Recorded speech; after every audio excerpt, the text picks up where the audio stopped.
All right, so what happens when a simple investigation just completely implodes?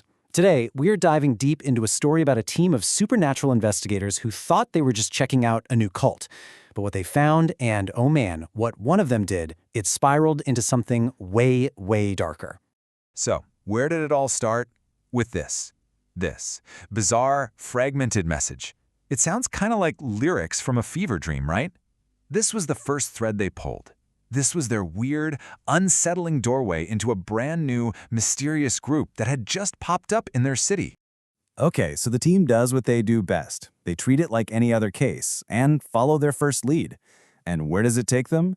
To this super high-energy event. I mean, it felt less like a church service and more like what they called a Christian rave. And yeah, that phrase alone was enough to put everyone on immediate high alert. Their working theory was pretty chilling. They suspected this group was using ghouls to pull in young, impressionable people. Now, a ghoul, just so we're all on the same page, is a human who's tasted vampire blood. They get stronger, stop aging, but they become totally loyal to their vampire master. It's a creative recruitment strategy, for sure, but also incredibly dangerous. You're basically creating a super-powered flock that will do anything for their leader. So, they start piecing it all together. From the rave itself, they get an invite, a phone number, and an address. Easy enough. Then, they tap a contact in the supernatural underground, who gives them a name, Samuel Evovich, a pastor from back in North Carolina. And to top it off, a quick look at the building registry shows it's registered to an unnamed religious organization. I mean, that's just a classic move when you're trying to stay hidden, right? Okay, so they've got a name, they've got an address. What's next? Boots on the ground. Time for some good old-fashioned recon. They start simple, with just a preliminary drive-by to get eyes on the place before they even think about going in. And the place itself, it tells a story. It's not some big, fancy church. Nope, it's a refurbished brick shipping warehouse. You've got glass doors at the front, loading docks on the side, and that's it. A single, simple cross out front is the only real sign. Street parking only. I mean, the whole setup just screams low profile. But they could hear a faint acoustic guitar and some light drumming from inside. Someone was definitely home. Now I gotta tell you, this whole idea of creating ghouls, it was already causing a huge rift in the team. That quote, that came from a newer team member named Alex. He was just horrified by the idea. And this wasn't just some disagreement about tactics. This was a deep moral line, and it showed a major crack in the team's foundation, way before things really went south. So, the recon is done. Now, it's time for the main event. The team gears up for a full-on stakeout during an evening service. They're determined to get a look at this Pastor Evovich and his flock up close and figure out what is really going on behind those warehouse doors. And their plan was pretty solid, very step by step. Step 1, get an undercover car that's so boring nobody would ever look twice. Step 2, get rid of their police escort by sending them on a dinner run. Pretty clever. Step 3, one of their guys, Frost, who's a real pro at this stuff, slips inside totally unseen. And step 4, the rest of the team just hangs back outside and watches. But this is where it gets weird. Frost gets inside, and what does he find? A completely normal church service. Seriously, the pastor's message is all about inclusivity, being modern, super welcoming. There's nothing that screams sinister cult.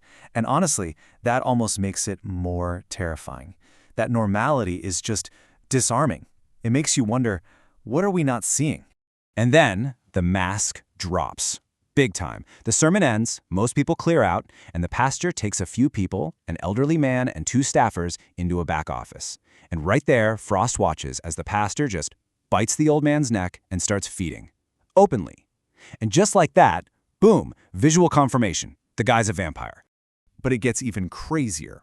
After he's done feeding, the pastor starts talking about his grand plan. He says he wants to create a good, safe place for everybody. Not just mortals, not just ghouls, not just kindred. Kindred, by the way, is their word for vampires. This is a huge deal. He's basically announcing he's going to break the masquerade, the #1 rule of vampire society.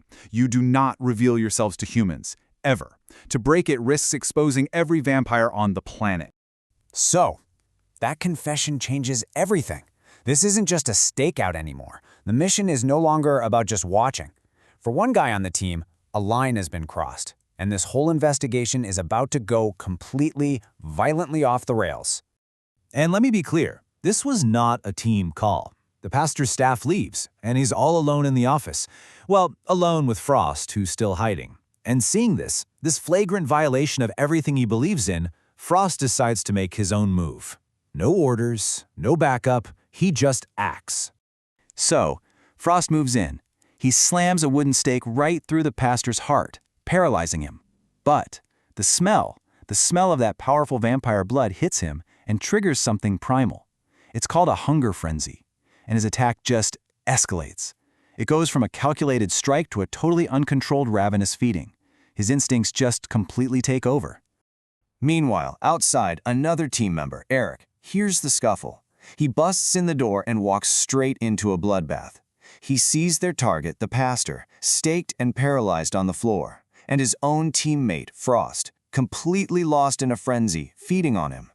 The mission didn't just go wrong, it completely imploded. So now we get to the fallout, which was just frantic and completely fractured. Sure, they had their target, but what did it cost them? Their unity, their secrecy, and maybe even their safety.